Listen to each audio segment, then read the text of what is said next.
Bonsoir Anne Rosanchet. Bonsoir. Directrice déléguée de la rédaction de l'Express. Mes meilleurs vœux d'abord, le meilleur pour vous pour 2021. Et aux auditeurs. Et c'est vrai qu'en ce 1er janvier, le Brexit est officiellement entré en vigueur. Alors, belle année ou non pour les Britanniques, je ne sais pas, chacun jugera. Mais vous vouliez en profiter pour adresser un salut amical à nos amis anglais. Mais oui, tout à fait. Parce qu'il y a 4 ans et demi, en effet, près de 52% des Britanniques ont exprimé par voie référendaire leur souhait de quitter l'Union européenne. Et depuis, de négociations en rebondissement, le Brexit a fait son chemin, chahuté et cahotant. Et voilà donc que le verdict des urnes vient d'être respecté. Les Britanniques auront-ils à le regretter ? Certains le prédisent et promettent les plus grandes difficultés aux sécessionnistes, pendant que d'autres, au contraire, prophétisent le paradis souverainiste. Alors, qui a raison, Anne ? Eh bien, en vérité, personne ne peut avoir de certitude, parce que ce qui est en train de se dérouler sous nos yeux relèvera un jour de l'histoire. Et le propre de l'histoire, Julien, c'est qu'elle n'est pas et elle ne peut pas être écrite d'avance. Alors, beaucoup supputent, fantasment, comme vous savez, les cartographes médiévaux qui, pour désigner les territoires encore inconnus, inscrivaient en lettres calligraphiées « Ici sont les dragons ». Exactement. L'inédit, l'inexploré sont toujours intimidants, propices aux craintes et parfois aussi à la mauvaise foi. Pourquoi la mauvaise foi ? Mais parce que je pense que certains promettent les dragons aux Anglais, voire même parfois le leur souhaitent pour dissuader d'autres peuples de l'Union d'avoir eux aussi des velléités de divorce. Je comprends la logique, mais ça me semble une mauvaise idée que de vouloir obtenir par la crainte ce que l'on ne parvient plus à susciter par l'enthousiasme ou par la conviction.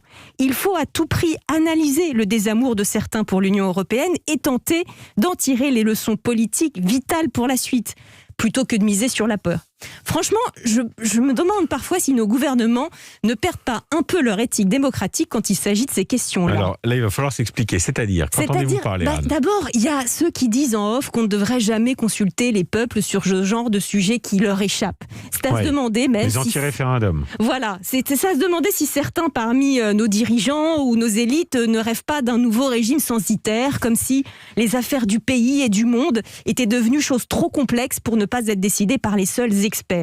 Au reste, rappelons que en France, nous nous sommes allègrement assis sur l'issue du dernier référendum sur la Constitution européenne en 2005. C'est vrai, c'était en 2005, où le non l'avait emporté. Exactement, et c'est pour ça que je trouve un peu malvenu qu'on fasse aujourd'hui la leçon aux Anglais, comme notre secrétaire d'État aux affaires européennes, Clément Beaune, qui a récemment mis en garde contre, je le cite, le charme de la frontière et de la souveraineté nationaliste. On remarquera au passage l'emploi du terme nationaliste. Petite référence au Rassemblement national. Et non national, avant d'ajouter que c'était une fable et un mensonge. Encore une fois, je ne sais pas, Julien, si les Britanniques s'en mordront les doigts ou pas, mais qu'on soit pour ou contre le Brexit, qu'on pense que ça profitera ou non à la Grande-Bretagne, qu'on aurait soi-même voté pour ou contre, il faut saluer, je pense, les gouvernants et l'élite anglaise qui étaient eux-mêmes souvent pour rester dans l'Union et qui ont malgré tout respecté l'issue du scrutin. C'est beaux joueurs et même, je vais vous dire, c'est profondément démocratique. Alors n'ayons pas de rancœur, bonne année et bon vent à ce grand peuple ami et voisin.